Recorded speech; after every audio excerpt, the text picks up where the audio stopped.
सूर्यातप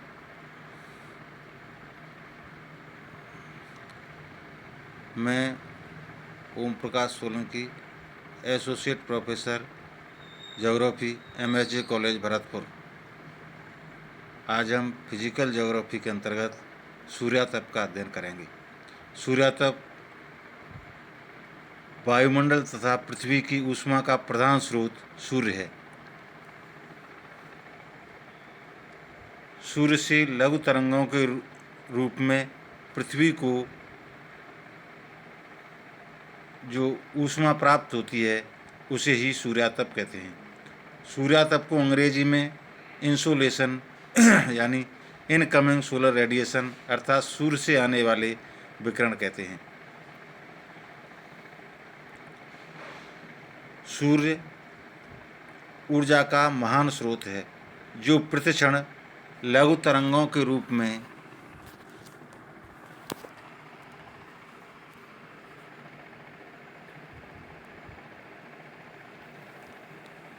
ऊर्जा का विकिरण करता रहता है। सूर्य के धरातल के प्रत्येक वर्ग इंच भाग से विकिरित ऊर्जा की मात्रा 1,00,000 अश्व शक्ति के बराबर होती है।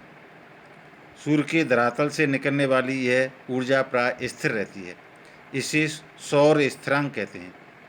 पृथ्वी इस सौर ऊर्जा का मात्र 1/2 अरबवां भाग ही प्राप्त करती है और यह अल्प मात्रा भी 2 से 30 खरब अश्व शक्ति के बराबर हो जाती है। सूर्य से प्राप्त इस ऊर्जा के कारण ही भूतल पर सभी प्रकार के जीवों का अस्तित्व संभव हो सका है। सूर्य से प्राप्त इस ऊर्जा का वितरण पृथ्वी पर सभी जगह एक समान नहीं है। किसी स्थान पर अधिक सूर्यातप की प्राप्ति होती है तो किसी स्थान पर कम सूर्यातप की प्राप्ति होती है। सामान्यतः विषुवत रेखा से ध्रुवों की ओर सूर्यातप की प्राप्ति कम होती जाती है। पृथ्वी पर सूर्यातप के वितरण को प्रभावित करने वाले निम्न कारण हैं। नंबर 1, सूर्यातप के वितरण को प्रभावित करने वाले कारक। सूर्य की किरणें वायुमंडल की एक मोटी परत से होकर पृथ्वी पर आती हैं, अतः सूर्यातप की प्राप्ति पर वायुमंडल का प्रभाव पड़ना स्वाभाविक है। इसके अलावा सूर्य की किरणों का सापेक्ष तिरछापन, दिन की अवधि, पृथ्वी से सूर्य की दूरी, सौर कलंक इत्यादि कारक किसी स्थान पर सूर्यातप की प्राप्ति को प्रभावित करते हैं। सूर्य की किरणों का सापेक्ष तिरछापन। पृथ्वी के गोलाकार आकार के कारण सूर्य की किरणें पृथ्वी के सभी स्थानों पर एक समान कोण से नहीं पड़ती हैं। भूमध्य रेखीय भागों में सूर्य की किरणें लंबवत अर्थात सीधी पड़ती हैं।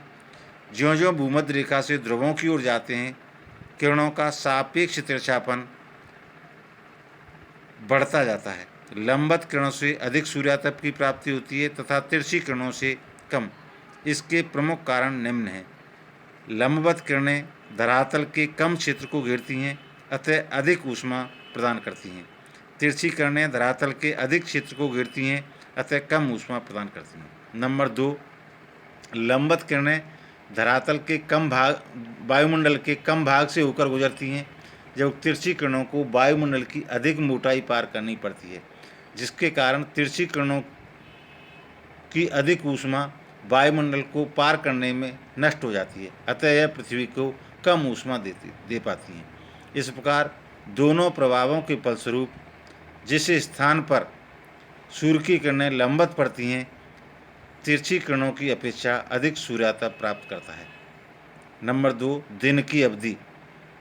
यदि अन्य दशाएं समान हो तो दिन की अवधि जितनी अधिक होगी, सूर्यातप की मात्रा उतनी ही अधिक प्राप्त होगी।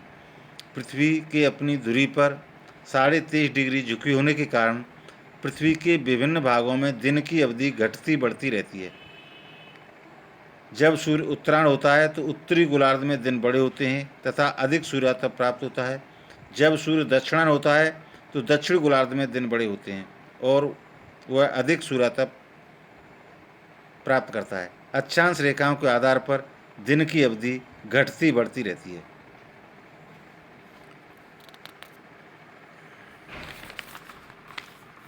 नंबर 3, सूर्य से पृथ्वी की दूरी।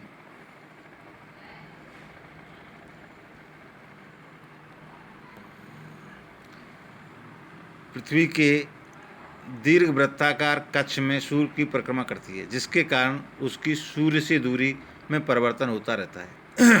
पृथ्वी की सूर्य से औसत दूरी 9 करोड़ 30 लाख मील अर्थात 14 करोड़ 90 लाख किलोमीटर है। पृथ्वी एवं सूर्य के मध्य निकटतम दूरी 9 करोड़ 15 लाख मील यानी 14.7 करोड़ किमी है। इस स्थिति को उपसौर की स्थिति कहते हैं। यह स्थिति 3 जनवरी को होती है। इसके विपरीत 4 जुलाई को पृथ्वी और सूर्य के मध्य अधिकतम दूरी होती है। इसे अपसौर की स्थिति कहते हैं। इस समय पृथ्वी और सूर्य के मध्य की दूरी 9.45 करोड़ मील अर्थात 15.2 करोड़ किमी होती है।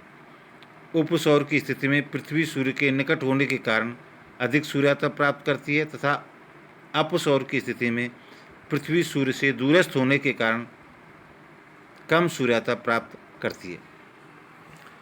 नंबर 4 सौर कलंक। चंद्रमा के धरातल के समान ही सूर्य के धरातल पर काले धब्बे या कलंक मिलते हैं।